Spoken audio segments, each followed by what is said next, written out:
Sa isang tahimik na baryo, napapalibutan ng malalawak na palayan ang dalawang magkatabing lupa. Sa umaga, sumasabay ang hangin sa pag-indayog ng mga palay.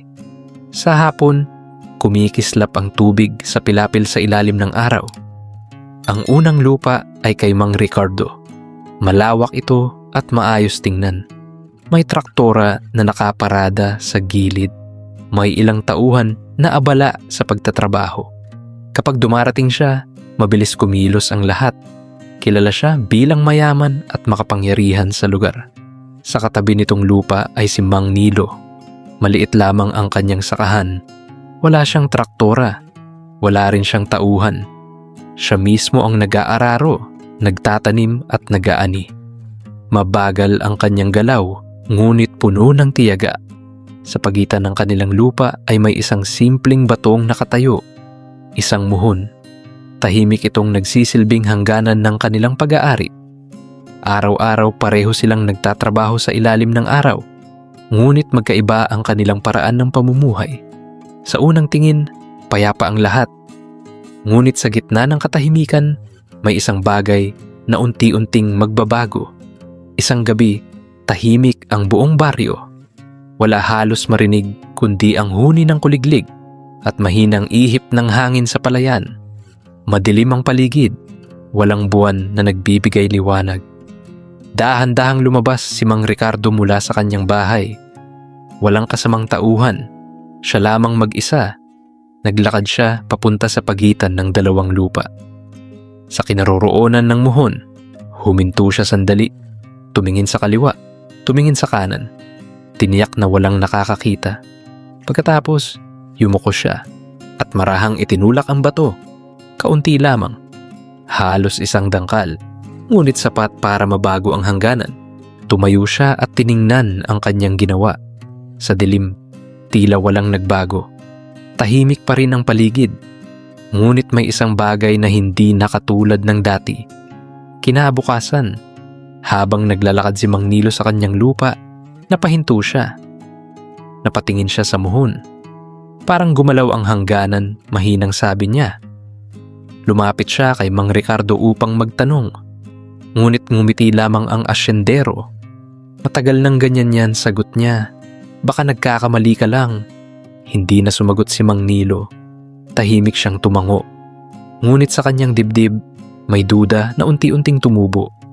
Mula sa gabing iyon, hindi na natigil si Mang Ricardo. Sa una, bihira lamang. Isang maliit na galaw dito. Kaunting usog doon. Halos hindi mapapansin ng iba. Ngunit habang tumatagal, nagiging mas madalas ang kanyang ginagawa. Hindi na lang muhon ang kanyang ginagalaw. Minsan, naglalagay siya ng bakod na bahagyang papasok sa lupa ni Mang Nilo. Minsan naman, pinapalalim niya ang pilapil para magmukhang iyon na ang tamang hangganan. At sa bawat pagbabago, mas lumalawak ang kanyang lupa at mas lumiit ang kay Nilo. Napapansin ito ni Mang Nilo. Araw-araw, sa bawat pagtapak niya sa lupa, ramdam niya ang unti-unting pagkawala ng kanyang sakahan. Ngunit nananatili siyang tahimik. Wala siyang pera para magpasukat ng lupa. Wala rin siyang kakilala sa munisipyo. Kaya sa halip na makipagtalo, pinili niyang magpatuloy. Mas maaga siyang gumigising. Mas matagal siyang nagtatrabaho. Mas pinipilit niyang palaguin ang natitirang lupa sa kanya. Samantala, si Mang Ricardo ay lalo namang nagiging kampante. Sa kanyang isip, walang makakapigil sa kanya. Dahil siya ang may kapangyarihan at si Mang Nilo ay walang laban. Isang mainit na hapon, abala ang mga tauhan ni Mang Ricardo sa pag-aayos ng bakod sa bagong bahagi ng lupa. Habang pinagmamasdan niya ang trabaho, may isang matandang manggagawa ang dahan-dahang lumapit sa kanya. Tahimik ang kanyang hakbang, maingat ang kanyang tingin. Sir, mahinang sabi niya, ang bahaging niya ng lupa. Huminto siya sandali, tila nag-iingat sa sasabihin. Matagal na po may guwang sa ilalim. Napatingin si Mang Ricardo sa lupa. Sa ibabaw, maayos naman itong tingnan. Patag. Walang kakaiba. Hindi po matibay diyan. Dagdag ng matanda. Dati na pong may lumubog na bahagi riyan. Sandaling natahimik si Ricardo. Ngunit agad din siyang ngumiti. "Matagal na akong nandito," sagot niya. "Alam ko ang lupa ko." Tumango na lamang ang matanda. Hindi na siya nagsalita pa. Sa malayo, tahimik na nagbubungkal si Mang Nilo. Narinig niya ang usapan, ngunit hindi siya lumapit. Patuloy lang siya sa kanyang trabaho. Sa ibabaw ng lupa, tila normal ang lahat. Ngunit sa ilalim nito, may lihim na unti-unting naghihintay. Isang lihim na walang gustong pumansin. Isang umaga, maaga pa lamang ay abala na si Mang Ricardo. Masigla ang kanyang kilos. May kakaiba sa kanyang ngiti. Parang may nais siyang ipakita sa lahat. Sa gilid ng kanyang lupa, bagong gawa ang bakod. Mas tuwid, mas matibay, mas malinaw ang hangganan na kanyang inaangkin. May ilang taga-baryo na napahinto at tumingin. Tahimik silang nagmamasid. May halong paghanga, ngunit may bahid din ng pag-aalinlangan. Sumakay si Mang Ricardo sa kanyang traktora. Malakas ang ugong ng makina habang ito'y kanyang pinaandar. Dahan-dahan itong umusad papunta sa bagong bahagi ng lupa. Sa bawat ikot ng gulong, tila ipinapakita niya ang kanyang kapangyarihan. Sa malayo, si Mang Nilo ay tahimik lamang na nakatingin. Habang umaandar ang traktora, napansin ng ilan ang kakaibang galaw ng lupa. Parang lumalambot, parang unti-unting bumibigay. Ngunit huli na ang lahat, biglang lumubog ang isang bahagi ng lupa. Isang malakas na tunog ang umalingaw-ngaw, at sa isang iglap gumuho ang lupa. Kasama ang bakod, kasama ang traktora, at si Mang Ricardo.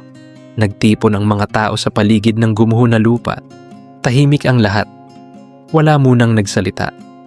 Ang dating patag na bahagi ng sakahan ay naging isang malalim na hukay. Basag ang lupa. Nakalantad ang ilalim na matagal nang nakatago. Unti-unting nauunawaan ng mga tao ang nangyari. Ang bahaging iyon, ang lupang inangkin ni Mang Ricardo, ay hindi pala matibay. Sa ilalim nito ay may lumang guwang. Marahil matagal nang naroon, natakpan lamang ng lupa at damo sa paglipas ng panahon. Napailing ang ilan. Naalala nila ang babala ng matandang manggagawa. Ngunit huli na ang lahat. Sa kabilang dako, nanatiling buo ang lupang naiwan kay Mang Nilo. Hindi ito lumubog, hindi ito gumuho. Tahimik lamang itong nakatayo, matibay at ligtas. Doon pa rin siya, hawak ang kanyang simpleng kagamitan, nakatingin sa nangyari. Wala siyang sinasabi. Ngunit malinaw sa lahat ang katotohanan, hindi lahat ng mukhang maayos ay ligtas. At hindi lahat ng maliit ay mahina. May mga bagay na hindi nakikita sa ibabaw. Ngunit sa huli, iyon ang mas mahalaga. Makalipas ang ilang araw, unti-unting bumalik sa dati ang baryo. Muling narinig ang huni ng mga ibon sa umaga at ang mahinang ihip ng hangin sa palayan, ngunit may isang bagay na nagbago. Si Mang Ricardo ay hindi nakatulad ng dati. Tahimik na siya ngayon. Madalas ay nakaupo lamang sa gilid ng kanyang lupa, nakatingin sa bahaging gumuho. Wala nang yabang sa kanyang kilos. Ang mga tao sa baryo ay hindi na rin nagsasalita tungkol sa kanya. Parang sapat na ang kanilang nakita. Sa kabilang dako, si Mang Nilo ay patuloy lamang sa kanyang gawain. Maaga pa rin siyang gumigising. Tahimik pa rin siyang nagtatanim. Ang inaangkin sa panlilinlang ay maaaring makuha, ngunit hindi kailanman magiging matatag. Mas panatag ang buhay na may katapatan. Maraming salamat sa pakikinig. Huwag kalimutang mag-like, share, at subscribe. At samahan kami muli sa susunod na kwento.